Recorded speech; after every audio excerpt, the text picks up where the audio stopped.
consultou mais um zagueiro no mercado, São Paulo e Vasco, tá bom? Diego Carlos, 33 anos de idade, jogador de muito, mas muito bom nível, né? Eu acompanho o Diego Carlos já faz muito tempo, né? Acompanho demais o futebol europeu. Ele teve uma passagem de muito sucesso na equipe do Sevilha, né? Ganhando aí Europa League, né? O Sevilha realmente é um time que ganha sempre, né? Essa competição. Ele foi muito bem por lá, era um dos principais jogadores, chegou até a fazer gol de bicicleta na final da Europa League. Depois passou pelo Aston Villa, né, uma equipe da Premier League que acabou não tendo tanto destaque assim na sua passagem, né, e acabou indo recentemente para o Fenerbahçe. Do Fenerbahçe ele foi emprestado ao Como da Itália, que é uma equipe que fez uma temporada absurda, tanto que eles se classificaram para a Champions League desta temporada. Só que aos 33 anos de idade o empréstimo não foi renovado e uma volta ao futebol brasileiro pode estar acontecendo. O Diego Carlos tem passagem pela seleção brasileira também, tá bom, galera? Ele foi campeão olímpico, né? Nesse último título aí de Olimpíadas, ele estava presente, era titular e é um zagueiro muito forte fisicamente. Ele tem 33 anos de idade, mas ele ainda joga em muito, mas muito bom nível, já está há muitos anos no futebol europeu e pode com certeza ser uma contratação interessantíssima caso aconteça. Tem um porém, outros clubes estão interessados no jogador, não só aqui no futebol brasileiro, como a gente citou o Vasco.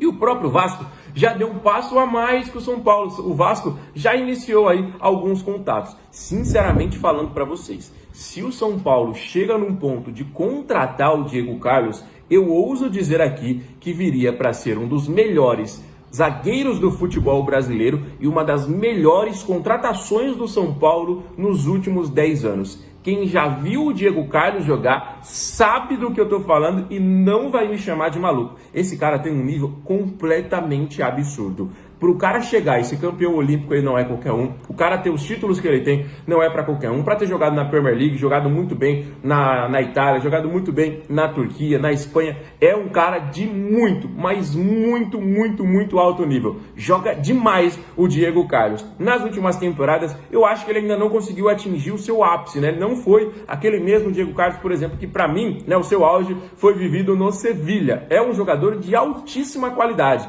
Eu acho, sinceramente, que o São Paulo tem que investir pesado na negociação, tem que ir até o limite financeiro, não deixar Vasco, não deixar ninguém aí ir em busca desse jogador, porque ele é muito qualificado. Vamos torcer para que dê certo, vamos aguardar e trazendo todas essas atualizações diariamente para quem acompanha o nosso canal aqui, tá bom, rapaziada? Mas o interesse está aí e o jogador vem sendo sondado pelo tricolor paulista, mas não só por nós, né? Por outras equipes também. Beleza? Então, deixa aí nos comentários a sua opinião sobre isso, se você aceitaria ou não, se você quer que a gente traga mais dados, mais informações sobre o Diego nos próximos vídeos, já deixa aí nos comentários, tudo bem. Mas voltando ao André Silva, o jogador que chegou ao São Paulo, né, como uma alta expectativa vindo do futebol europeu e chegou inclusive até já a receber sondagens, né, do futebol alemão e também do futebol italiano. Só que o São Paulo faz jogo duro, não quer liberar tão fácil assim o André Silva, o que eu particularmente acho um erro tremendo, né? Sinceramente, se o Internacional chegar aí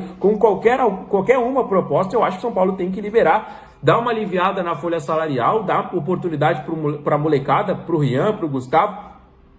E aí é um jogador que não faz tanto assim falta, né, rapaziada? Porque o André Silva, as oportunidades que ele teve, pra mim, minha opinião é de que ele já mostrou que é um caneludo, né? Ele faz sim os seus gols, a bola chega ali em muitas ocasiões, mas eu acho que ele não é um jogador assim, um primor técnico, né? Um jogador que vá falar, nossa, São Paulo perdeu um grande jogador, a gente vai sentir falta. Nada disso. Eu acho que São Paulo tem que sim negociar com o André Silva e se a diretoria continuar fazendo esse jogo duro, pode estar perdendo aí uma grande oportunidade, né? Então, rapaziada, deixem aí nos comentários as opiniões de vocês sobre essa possibilidade de saída do atacante André Silva. Tem outro jogador que agora sim finalmente vai basicamente sair do São Paulo. Vamos falar assim em português claro. É o lateral direito Mike, rapaziada. A situação do Mike é a seguinte. O Mike, na última copinha, né, de 2025, ele foi titular, deu assistência na final, jogou muita bola, foi um dos principais nomes da competição. Durante muitos e muitos jogos, durante muitos e muitos meses, a gente pedia aqui, né, para que o garoto tivesse oportunidade. Ele chegou inclusive até a assumir a titularidade, né, em alguns momentos. Só que com o Roger Machado, ele foi afastado do elenco, né? Estava treinando completamente separado. com a saída do Rui Costa e a chegada do Dorival Júnior, ele ganhou uma nova oportunidade, estava treinando, estava aí, né, junto com os companheiros, só que a avaliação técnica que foi feita constatou de que ele não será aproveitado, não será utilizado. Portanto, São Paulo está novamente aberto a ouvir propostas pelo Mike. Dessa vez, o garoto será emprestado, tá bom, galera? Então, ele não é mais uma opção para lateral direita que conta já com muitos nomes, né? A gente tem o Lucas Ramon, que em tese é o titular, tem o Moreira que voltou, tem o Igor Felisberto que está surgindo muito bem, tem agora o Aurélio Buta, o Cedric já está treinando separado e agora o Mike foi comunicado hoje mesmo, de que ele não faz parte do planejamento para a temporada, portanto ele está buscando agora um novo clube. O São Paulo está ajudando nisso aí e o jogador deve ser emprestado já nesses próximos dias. Vale destacar que hoje, dia 20 de julho, hoje mesmo, abre a janela de transferências oficialmente nesse meio do ano, né? Nesta janela atual. Beleza, galera? Então o Mike está de saída do São Paulo Futebol Clube. Notícia quentíssima. Agora à tarde foi identificado isso, né? Muita gente fala, Alemão, mas ele não estava treinando separado desde o Roger? Tava, foi reintegrado, treinou, foi avaliado pela comissão do Dorival, mas foi como se fosse um teste, e ele não passou nesse teste. Com isso, não faz parte do planejamento. Acredito que por isso o Aurélio Buta foi contratado, né? Porque o Cedric não vai ser aproveitado, agora o Mike também não vai ser aproveitado. O Moreira é uma incógnita, o Igor Felisberto vem surgindo muito bem, mas ainda é jovem, né? Então, acredito que a chegada do Aurélio foi por conta disso. Beleza, rapaziada? Então, deixem aí nos comentários as opiniões de vocês, né, sobre a saída do Mike, um nome muito polêmico, né, porque como eu falei pra vocês, durante muitos e muitos jogos, a gente pedia, por que o Mike não joga, vai jogar o Cedric e tudo mais, na época ainda da disputa, né, o Lucas Ramon demorou um pouquinho pra chegar, o Mike chegou a assumir ali o posto de titular, deu assistência, já chegou até a fazer gol na equipe profissional do São Paulo, mas parece, né, que nos treinos ele não é tão intenso assim, né, foi as informações que a gente conseguiu obter, que é um garoto que não tem tanta intensidade, não tem todo aquele desempenho nos treinamentos, né, rapaziada? Então, por isso que ele tinha sido afastado pelo Roger e por isso que ele não foi aprovado, vamos dizer assim, nos testes da comissão técnica do Dorival Júnior. Então, a gente já começa a analisar alguns fatores, né? Se ele não foi aprovado por duas comissões técnicas é porque de fato deve ter algo que não está indo bem aí com o jogador. Pode ser de fato a falta de intensidade, pode ser algum quesito físico de qualidade, muitos e muitos fatores podem fazer um jogador não fazer parte do planejamento da temporada de uma equipe e ser negociado, ser emprestado, ser vendido, qualquer outra questão. Beleza, rapaziada? Então, em breve, a gente vai trazer aqui o possível destino do Mike, né? A gente está falando sobre muitas e muitas saídas, né? Nesses últimos dias, falamos de Yang, de Alan Franco, de Tapia, falamos agora no vídeo de hoje do André Silva, agora a gente fala também sobre a confirmação do Mike, o Negruti foi negociado com a equipe do Atlético, né? Que está disputando, a Série B do Campeonato Brasileiro, e agora o Mike é mais um jogador a deixar a equipe do São Paulo Futebol Clube, beleza? Preparação a todo vapor, amanhã ainda tem mais um treino antes do jogo de quarta-feira contra a equipe do Atlético Paranaense. Vale lembrar que amanhã também tem jogo, né? Amanhã já tem algumas partidas do Palmeiras, por exemplo, entra em campo pelo campeonato. São Paulo, obviamente, está de olho nos outros jogos, porque, obviamente, vão refletir diretamente na nossa posição na tabela, né? Porque o São Paulo se complicou e muito, né? Em relação à luta contra o rebaixamento. Você vai falar, Alemão, o São Paulo tá lá em oitavo, tá lutando contra o rebaixamento? Sim, rapaziada. A nossa questão nesse momento já é contra o rebaixamento. A gente olha para cima, sim, mas a gente tem que olhar também a questão da zona do rebaixamento, porque nós estamos apenas a 5 pontos ali, né? E não é tão fácil assim em questão de Dorival Júnior, porque o Dorival, ele é um técnico copeiro, de fato, mas em pontos corridos, meu amigo, Deus nos acuda. São Paulo já ficou 1 ano sem ganhar fora de casa com o Dorival. São Paulo ficou na parte de baixo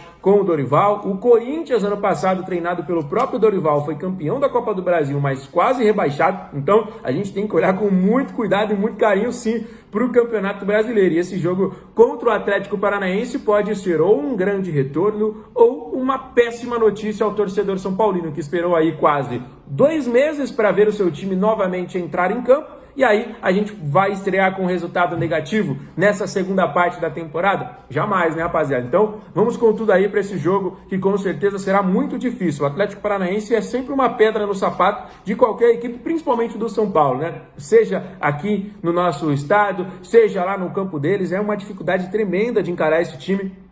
É um time que se defende muito bem e ataca muito bem em contra-ataque, né? Tem um ataque muito rápido, né? Se a gente for falar do Viveiros, que é o artilheiro do Campeonato Brasileiro. Tem também o Mendonça, né? Que é conhecido como Steve Mendonça. Então, é um jogador, assim, que é muito rápido também, né? Então, é um time muito de verticalidade, né? Um time que vai realmente dar muitos problemas ao São Paulo, que vem com uma incógnita, né? Como é que o São Paulo vai formar esse time para encarar o Atlético? Quem serão os zagueiros, né? O Sabino, que tá voltando ali, vai jogar, o Arboleda, que foi reintegrado, vai dar tempo do Domingos Duarte regularizar toda a situação e já ir pro jogo? Vai ser o Osório, vai ser o Isaac, vai ser o Igão, a garotada da base, o Alan Franco já não fica à disposição. Qual é a condição física do Rafael Tolói, né? E para a lateral direita, vai de fato o Lucas Ramon jogar? O Aurélio Buta vai ser um jogador importante? Vitor Sá vai ser titular lá na frente? Como que o São Paulo vai encarar o Caleri a 14 jogos sem balançar as redes? Luciano vai fazer esse papel? O Arthur deve continuar ali na direita.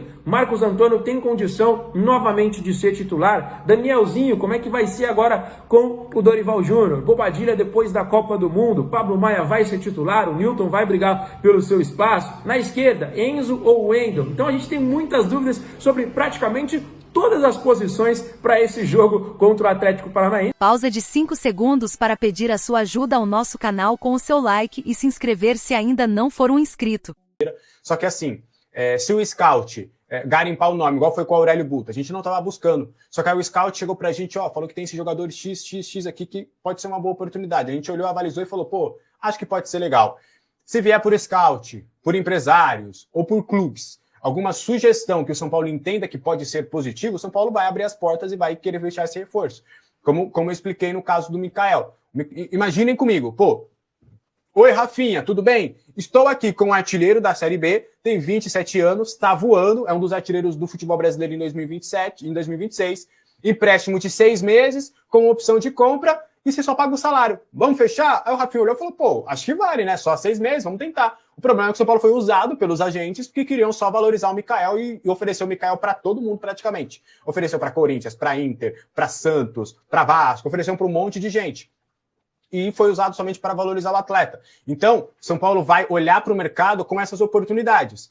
Vai ficar tranquilo, não vai haver mais uma busca, e aí se chegar uma ou outra coisa que você pode falar, que o Rafinha e o Macis, com a aprovação do Dorival, fala, opa, a gente já tem, mas acho que vai ser interessante a gente ter mais esse aqui, hein? Uma boa oportunidade, vamos buscar. Então, é mais ou menos isso que vai ser o mercado do São Paulo, tá?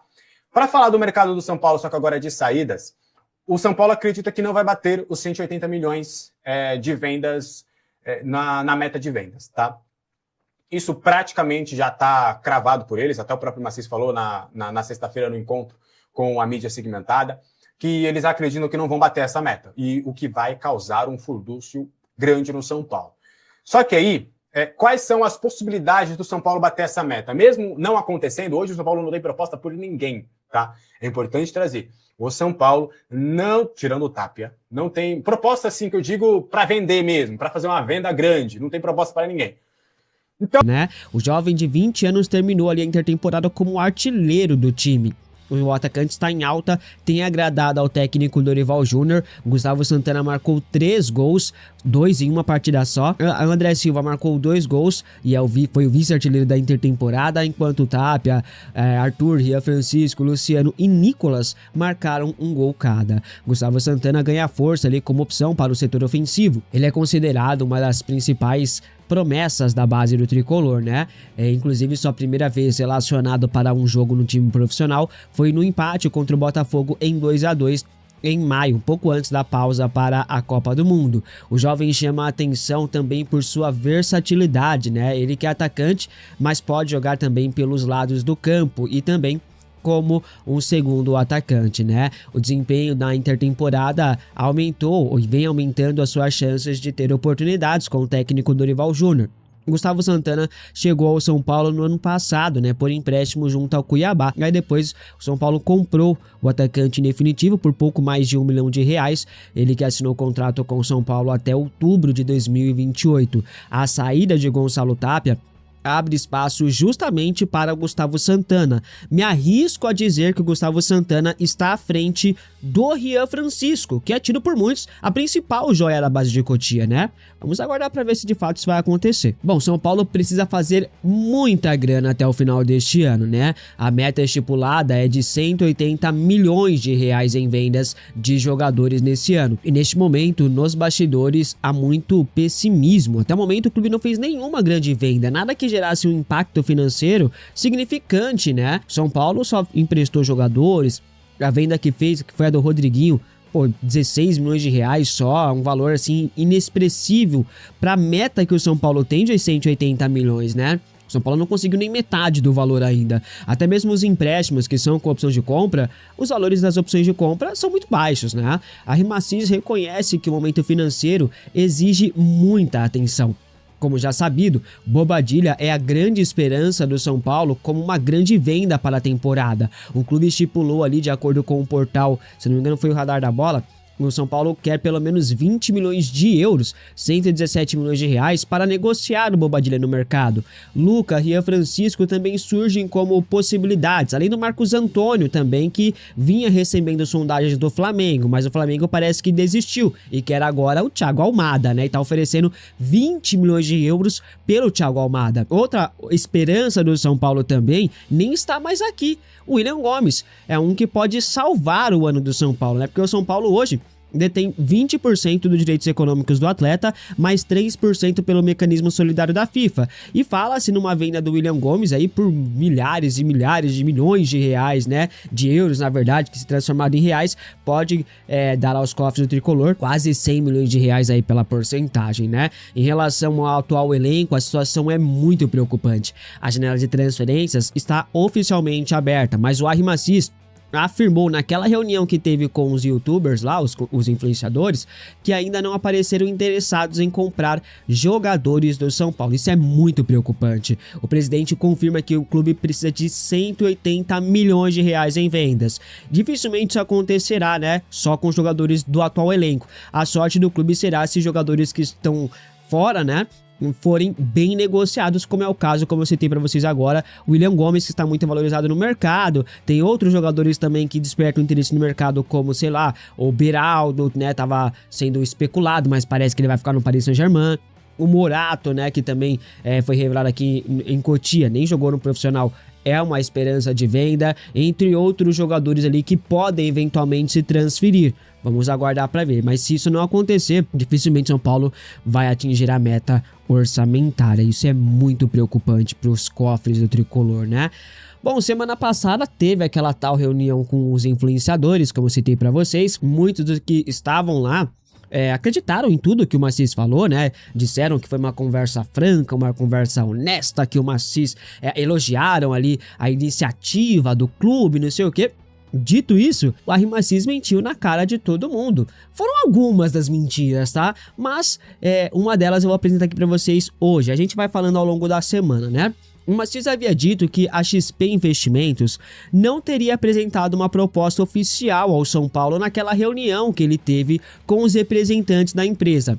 Antes disso, a informação era que a oferta girava na casa dos 1,7 bilhão de reais, né? E aí pegou todo mundo de surpresa, todo mundo gostou da iniciativa, juros 1,1% ao mês. Aí eu já falei assim, opa, mas esses juros aí tá demais, hein? Não vai ser uma boa não. Aliás, a informação partiu de muitos que estavam nessa reunião com o RIMACIS, né? Será que ninguém questionou? Pô, Macis, eu que trouxe a informação de uma fonte confiável. Ninguém falou isso na reunião? Enfim, né? Mesmo assim, o Macis afirmou categoricamente que não tinha nenhuma proposta da XP, que apenas foi feita a reunião, tiveram conversas informais, mas que não tinha nada. Mas Marcelo Pepe, conselheiro que fez a, entre aspas, intermediação entre XP e São Paulo, foi cobrado para se posicionar sobre essa situação, né? Já que foi ele quem levou a XP para os dirigentes ali, para o presidente do São Paulo, para a reunião, né? E o Marcelo Pepe estava na reunião em questão, né? Então ele teria que falar. E o conselheiro não se escondeu e disse o seguinte, abre aspas, sim, houve reuniões e existem ali detalhes que o presidente tem que resguardar o clube e um futuro parceiro, quem quer que seja. Ninguém sai falando detalhes comerciais sem ambas as partes estarem de acordo. O clube precisa de uma reestruturação e uma mudança estatutária. Sem isso, nada vai evoluir. Menos política e mais São Paulo Futebol Clube, fecha aspas. Ou seja, ele não diz que houve a proposta, tá? Mas diz que tem detalhes que o Macís não pode falar. Ou seja, muito provavelmente teve sim a proposta, né? Eu digo o seguinte pro Macís, não era mais fácil você falar que não pode falar sobre o assunto? Não precisava entrar em detalhes, é só não mentir. Foi perguntado, Macís, teve proposta? Ó, não posso falar sobre esse assunto é confidencial, não sei. Pronto. E de acordo com o portal Tricolor na Web, que faz uma baita cobertura de bastidores políticos do clube, há interesses escusos aí. Em uma postagem, eles disseram o seguinte, abre aspas, a XP apresentou sim proposta, que tem uma cláusula de confidencialidade assinada por ele, Macís.